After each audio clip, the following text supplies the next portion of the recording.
All right, we're playing buy, sell, hold. We're playing buy, sell, hold. I'm putting 5 minutes on the timer. We're doing old school DTF. We're going to start. Fanta, I'm going to you first on this one. Purdue God, I love this show. Is the only Final Four threat in the Big Ten. Buy, sell, hold. I'll sell that because I do think that both Illinois and Indiana are capable of being in a regional final, which means that you have a chance to win the game and go to the Final Four. I'm not just going to sit here and pigeonhole myself to Purdue because you just said it.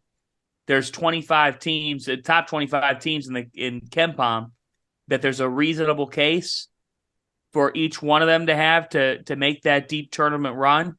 Well, Indiana's 20th there and Illinois is 25. So I guess by that logic, it fits. I think Indiana's gotten a lot better. I think they've figured out life without Xavier Johnson. We'll see what happens when he does come back, how that all works. But, man, with a player as good as Trace Jackson Davis, who's got a will to win, he's got a will to win. And for Illinois, they've got a winner like Matthew Meyer. Illinois is this close to getting even more credit. Tony Perkins was unbelievable for Iowa on Saturday at Carver Hawkeye. So I'm selling that. I think that the Big Ten does have multiple teams that could make the deep run. I'm selling that too because I'm a huge Big Ten guy. So I'm going to fire up the Big Ten for a second. I agree with what Fanta said. I think Indiana, what makes them different this year too, and you're starting to see the Big Ten kind of adjust to not just winning in the Big Ten, but also winning in the NCAA tournament. Purdue has the immovable object in Zach Edey, and then they have guards around him that can shoot. They're defending really well. Illinois, they're so adaptable and versatile with their lineups and what they can do. If they need to guard a five, they throw Dane Dange in there. He can guard a lot of fives, not named Zach Edey or Trace Jackson Davis. And then they can also get out on the perimeter and defend because of Coleman Hawkins.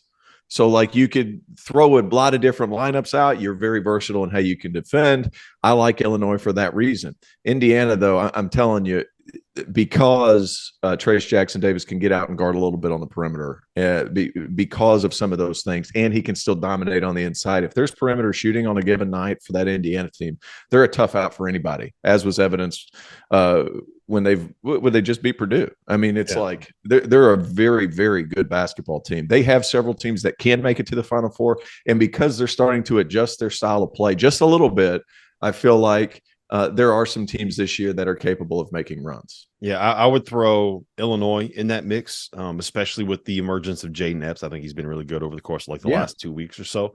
It's weird. I'm a little bit worried about Illinois offensively as opposed to on the defensive end of the floor right now. I think they've been much better defensively than they have been scoring the ball in recent weeks.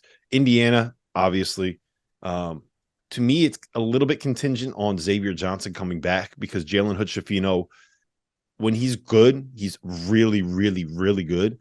And it can take advantage of teams playing drop card. Like when he gets to his right hand, I guess that little midi pull up like that, you can take that to the bank. Problem is he can have off nights. We saw it against Maryland. We've seen it a couple times this season. So I do think that it is contingent on Xavier Johnson getting back, but I'm expecting Xavier Johnson to be back sooner rather than later. I'm going to throw Maryland to the mix too.